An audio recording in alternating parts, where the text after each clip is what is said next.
কুলি superstar রজনীকান্তের movie কুলি।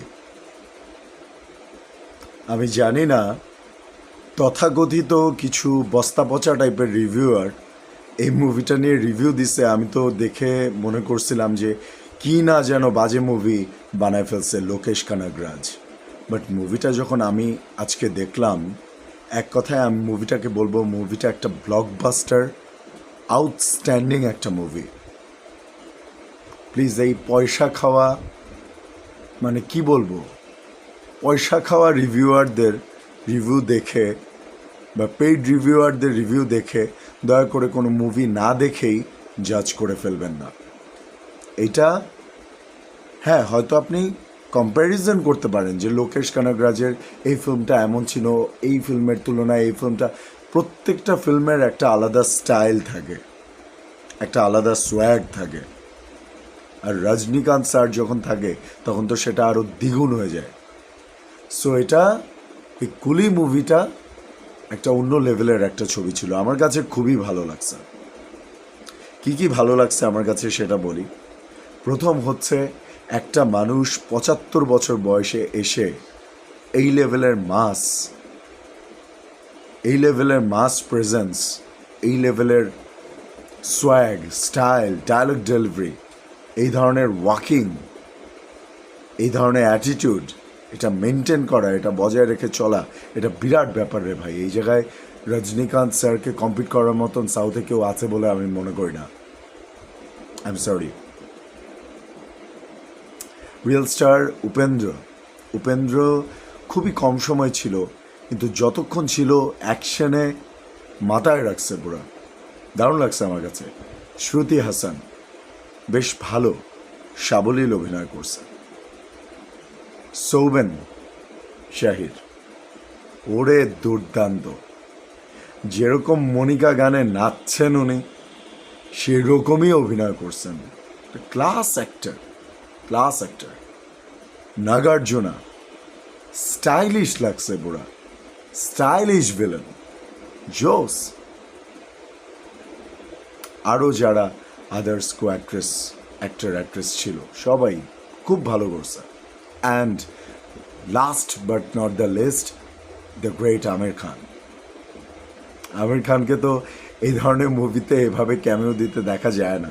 উনি হয়তো দিতেনও না, বাট উনি এটা বলছেন যে রজনীকান্ত স্যার আছে, এটা শুনেই আমি রাজি হয়ে গেছি। আমি স্ক্রিপ্টও দেখি নাই, আমি কোনো কিছুই দেখিনি, উনি আছেন, আমি রাজি হয়ে গেছি কাজ করার জন্য।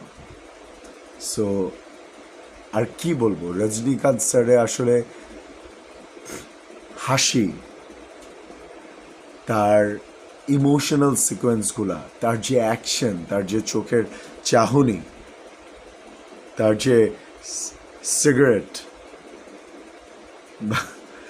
একটা দিক থেকে আরেকটা দিকে নেওয়ার যে সোয়াগ, শিবাজিতে ছিল চুইংগাম খাওয়ার যে সোয়াগ, এগুলা আনপ্যারালাল ভাই। এগুলা দেখলেই মনে হয় কি, মানে রজনীকান্ত স্যার ছাড়া এটা যদি কেউ ট্রাইও করে, ও জনম ভরে ট্রাই করতে পারবে, এটা ওনার মতন হবে না।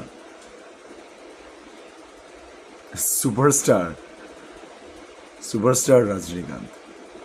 সো ওভারঅল মুভির স্টোরি আমার কাছে মনে হয়েছে যে আরও একটু স্ট্রং, আরও একটু মোটিভ সমৃদ্ধ যদি কাহিনিটা হতো তাহলে আরও ভালো লাগতো।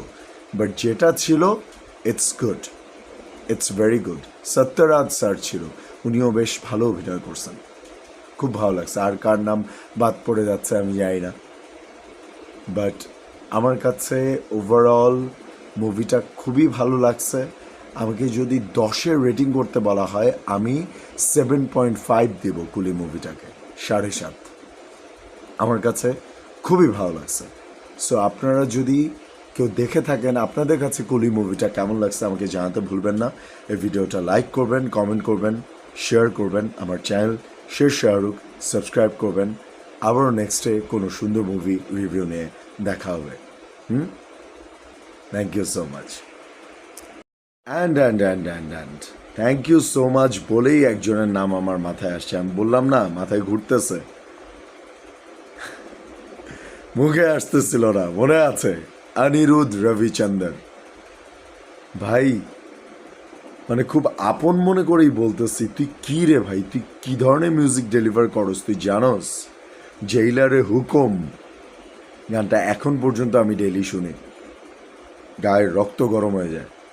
কুলিতে পাওয়ার হাউস, এই গানটা, আরও কিছু গান আছে।